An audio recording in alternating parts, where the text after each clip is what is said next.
ನಮಸ್ಕಾರ ಸ್ನೇಹಿತರೆ, ನಾನು ನಿಮ್ಮ ಸುಕೇಶ್ ಶಾನಭಾಗ್. ಕುರುಕ್ಷೇತ್ರದ ಯುದ್ಧ ಭೂಮಿಯಲ್ಲಿ ಒಂದು ಮಹಾಯುದ್ಧ ಶುರುವಾಗೋದಕ್ಕೆ ಕೆಲವು ಕ್ಷಣ ಮಾತ್ರ ಬಾಕಿ ಇತ್ತು. ಒಂದು ಕಡೆ ಧರ್ಮದ ಪರವಾಗಿದ್ದ ಪಾಂಡವರು, ಇನ್ನೊಂದು ಕಡೆ ಅಧರ್ಮದ ಪರವಾಗಿದ್ದ ಕೌರವರು.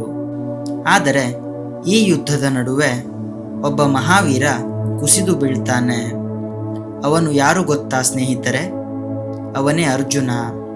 ಅರ್ಜುನನ ಈ ಸ್ಥಿತಿಯನ್ನು ನೋಡಿ ಶ್ರೀಕೃಷ್ಣ ಪರಮಾತ್ಮ ಅವನಿಗೆ ಭಗವದ್ಗೀತೆಯನ್ನು ಉಪದೇಶ ಮಾಡ್ತಾನೆ. ಭಗವದ್ಗೀತೆಯ ಅಧ್ಯಾಯ 1, ಅರ್ಜುನನ ವಿಷಾದ ಯೋಗ. ಕುರುಕ್ಷೇತ್ರದ ಯುದ್ಧ ಭೂಮಿಯಲ್ಲಿ ಅರ್ಜುನನು ತನ್ನ ಸ್ವಂತ ಬಂಧುಗಳು ತನ್ನ ಎದುರಾಗಿ ಯುದ್ಧ ಮಾಡೋದಕ್ಕೆ ನಿಂತಿರುವುದನ್ನು ನೋಡಿದಾಗ ಅವನ ಕೈಯಲ್ಲಿದ್ದ ಗಾಂಧೀವ ಧನಸ್ಸು ಕೈಯಿಂದ ಜಾರಿ ಬೀಳುತ್ತೆ. ಅವನು ದುಃಖದಿಂದ ಕುಸಿದು ಬೀಳುತ್ತಾನೆ. ನಾನು ನನ್ನವರನ್ನ ಹೇಗೆ ಸಾಯಿಸಲಿ?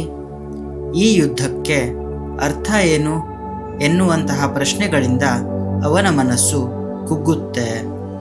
ಭಗವದ್ಗೀತೆಯ ಅಧ್ಯಾಯ 2, ಸಾಂಖ್ಯಯೋಗ.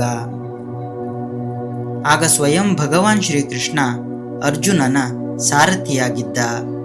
ಶ್ರೀಕೃಷ್ಣ ಅರ್ಜುನನಿಗೆ ಹೇಳ್ತಾನೆ, ದೇಹ ಮಾತ್ರ ನಾಶವಾಗತ್ತೆ, ಆದರೆ ಆತ್ಮವು ಶಾಶ್ವತವಾಗಿರುತ್ತೆ.